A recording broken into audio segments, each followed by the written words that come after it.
Australia COVID anti-lockdown protesters condemned. Australian politicians have condemned protests against coronavirus restrictions amid a rise in cases. What again, give us a break.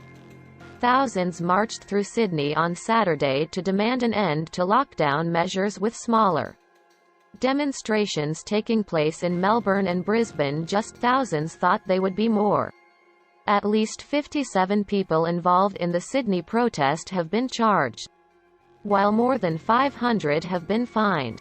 On Sunday, New South Wales Premier Gladys Berejiklian said the protesters should be ashamed for what's saying.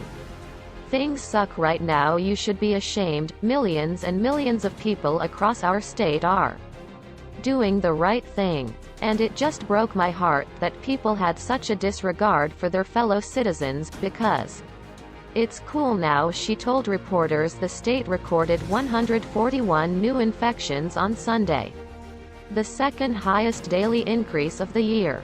There are fears of a further rise in cases following Saturday's protests.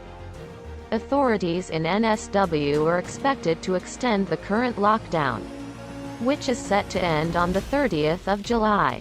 Sure man. Some 13 million Australians are back in lockdown after state governments reimposed restrictions in recent weeks to combat the highly contagious Delta variant, which has driven up cases across the country. Why give us a break, man. Fewer than 14% of the population have been fully vaccinated, a far lower percentage than most European countries and the US. Prime Minister Scott Morrison, who has been criticised for Australia's vaccine program, has promised more doses to NSW. Enough of the false promises. How about actually improve the quality of life? But he said that they could not disrupt the rollout nationwide, and stressed that the lockdown in the state would only end when it brought case numbers down. That doesn't sound suspicious at all.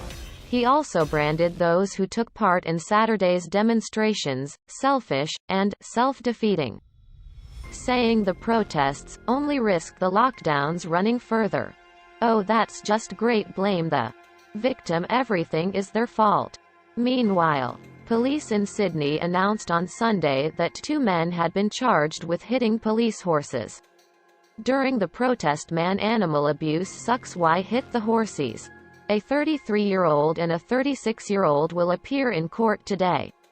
Of course, as they should. That's it for maybe I'm rambling. Don't forget to like, share and subscribe. Peace. See ya guys next time you hear.